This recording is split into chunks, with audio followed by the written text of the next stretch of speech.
बिस्मिल्लाहिर्रहमानिर्रहीम। अस्सलाम वालेकुम। आज मैं आपसे चने की दाल की रेसिपी भी शेयर करूंगी और आपसे कंपनी एनेक्स का स्टफ़ जो मैंने लिया है इसका रिव्यू भी दूंगी कि एनेक्स कंपनी अच्छी कंपनी है जो कम कीमत पर अच्छी चीज़ प्रोवाइड की है उन्होंने। बिजली की लोड शेडिंग, गैस की लोड शेडिंग की वजह से जो परेशानी होती है इससे छुटकारा हासिल करें। क्योंकि हमारे घर में सोलर सिस्टम लगा हुआ है इसलिए ये चूल्हा बहुत ज़बरदस्त है हमारे लिए कि ये इसमें ना लाइट का ख़र्चा ना इसमें गैस का ख़र्चा, क्योंकि गैस हमारे शहर में नहीं है। हम सिलेंडर भरवाते हैं तो बहुत महंगे हैं सिलेंडर, तकरीबन 6-7 हज़ार का हमारा जो गैस का बिल आ जाता है अगर कम भी जलाएं तो ये बहुत ज़बरदस्त है। मैंने कहा मैं आपको इसका रिव्यू दूं कि इसके प्लस माइनस और अप डाउन और ऑन ऑफ के बटन है, नीचे फ़ैन भी लगा हुआ है हीट बाहर निकालने के लिए, साइडें इसकी बिल्कुल ठंडी रहती हैं। ये वाट्स कंट्रोल है, इसको 2200 वाट्स पे आप रख सकते हैं। फुल ये आंच होती है, इसको अप डाउन है, ये देखिए इसमें कम ज़्यादा हम कर सकते हैं। और इसका ये टाइमर भी है और इसका ये लॉक भी है अगर कोई बच्चे वगैरह ना छेड़ें।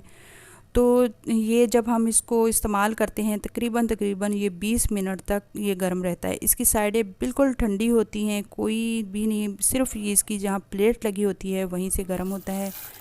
तो मैं आज इसी पे ही रेसिपी आपको बनाकर दिखाऊंगी कि चने की दाल की रेसिपी कितनी ज़बरदस्त तरीके से चने की दाल ढाबा स्टाइल जो मैंने बनाई है। मैंने दाल को तकरीबन आधे घंटे के लिए पहले भिगो के रख दिया था। चने की दाल मैंने 1.5 कप ली है और मैंने इसको भिगो के रख दिया था। अब मिट्टी की हांडी में डाल के इसको रखूँगी। 2 प्याज, 4 टमाटर है और 4 हरी मिर्चें हैं और अदरक लहसुन जो हस्बे ज़रूरत हम इसमें डालेंगे।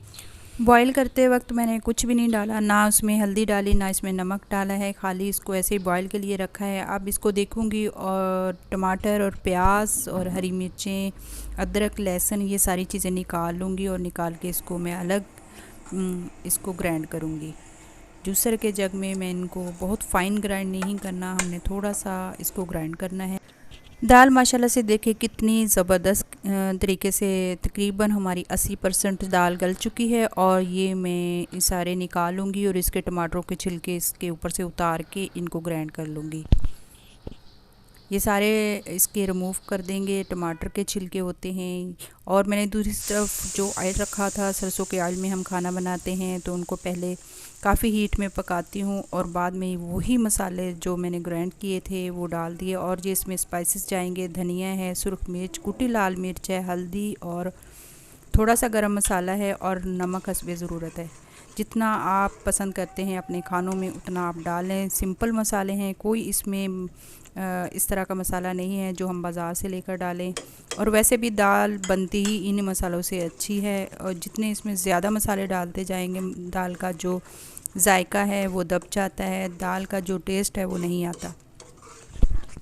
खुश्क धनिया इसमें डाल के मैं तो अक्सर अदरक लहसुन में खुश्क धनिया डाल के फिर कूट के फिर डालते हैं तो उसका जायका मज़ीद और बहुत ज़बरदस्त आता है।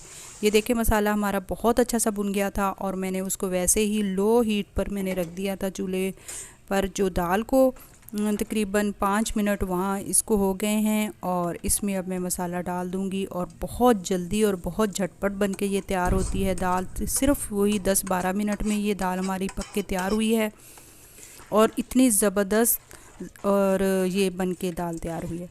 स्टफ़ को मैंने बंद कर दिया था क्योंकि स्टफ़ जो होता है वो काफ़ी देर तक 20 मिनट तक वो गर्म ही रहता है। और इतनी मज़े की बात है कि इसकी साइडें बिल्कुल ठंडी होती हैं और सिर्फ वहाँ प्लेट की जगह से वो गर्म रहता है। वैसे भी इसको बर्तन जो है बिल्कुल सीधे पेंदे वाला जो पतीला है, ये कढ़ाई मेरी थी, ये जो हांडी मिट्टी की, इसको मैंने ये बिल्कुल नीचे से सीधी है इसलिए ये इसमें खाना बड़ा मज़ेदार बनने लग गया है क्योंकि ऐसे ही पड़ी हुई थी ये। अब मैं सारे खाने इसी में बनाती हूँ। ये देखें बहुत ज़बरदस्त तरीके से तकरीबन मैंने चूल्हा बंद किया हुआ है और इसमें थोड़ा सा मैंने पानी डाल दिया था क्योंकि फिर पकती रहती है तो खुद ब खुद ये दाल गाढ़ी हो जाती है। ज़्यादा ये खुश्क दाल ना बनाएं क्योंकि थोड़ी सी ग्रेवी होती है तो दाल बड़ी मज़ेदार बनती है। अब मैं इसमें जूलियन कट की हुई इसमें अदरक डाल दूँगी, सब्ज़ मिर्च डाल दूँगी, सब धनिया डाल दूँगी और इसको बंद करके थोड़ी देर के लिए रख दूँगी और ताकि इसमें ऑयल ऊपर अच्छे से आ जाए। ये देखिए बहुत ज़बरदस्त चीज़ है, हमें तो बहुत आसानी हो गई है क्योंकि सोलर सिस्टम पे हमारा चलता है, लाइट का भी ख़र्चा नहीं है और लाइट कभी होती है कभी नहीं होती। ये देखिए कितना ज़बरदस्त लुक आया है हमारी दाल का। बिल्कुल ढाबा स्टाइल दाल हमारी बनके रेडी हो गई है। उम्मीद करती हूँ आपको मेरी ये रेसिपी ज़रूर पसंद आएगी।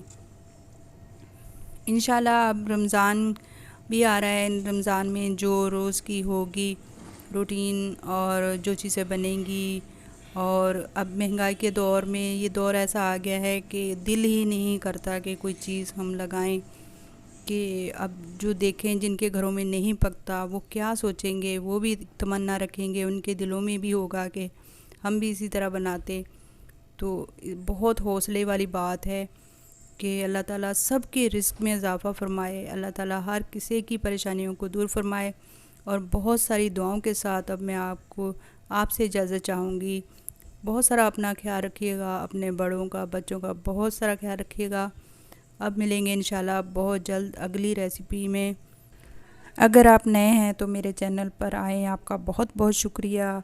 और अगर आपने सब्सक्राइब नहीं किया तो सब्सक्राइब करें, लाइक करें मेरी वीडियो को, और बहुत सारा अपना ख्याल रखिएगा, दुआओं में याद रखिएगा। अस्सलाम वालेकुम रहमत।